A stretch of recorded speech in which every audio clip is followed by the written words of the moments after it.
La crise du Soudan du Sud touche la région entière depuis des années. Les réfugiés du pays fuient vers la frontière du Kenya.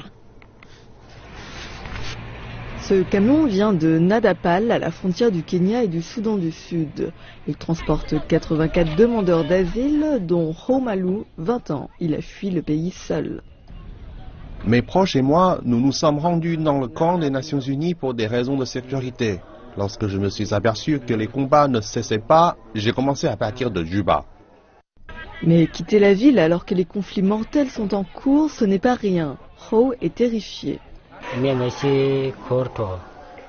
Je ne trouve pas de mots pour décrire ce qui se passe. Il y a des corps partout. Les personnes dans les transports publics se font tuer.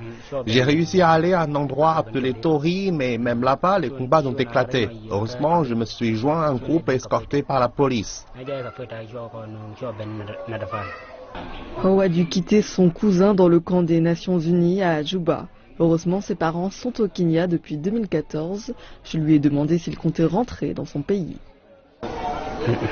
Non, nous avons prié pour le Soudan du Sud, mais il semble que les prières ne suffisent pas. Je veux juste retourner à l'école et vivre ma vie. C'était très difficile pour Ho de voyager, mais c'est encore plus dangereux pour les femmes et les enfants. Nous n'avions pas d'escorte. Nous devons nous cacher dans les buissons chaque fois qu'on entendait des pas. On devait payer chaque fois qu'on tombait sur une route bloquée.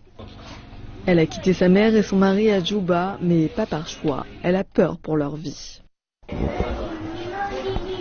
Je pensais que mon mari nous suivrait, mais je n'ai aucune nouvelle de lui depuis que nous sommes partis, ni de ma mère non plus. Selon les Nations Unies, chaque semaine, près de 100 Soudanais du Sud arrivent au camp Kakuma. Ceux à qui j'ai parlé m'ont dit qu'il n'y avait plus de paix au Soudan du Sud. Le nombre de demandeurs d'asile ne fera qu'augmenter avec le temps.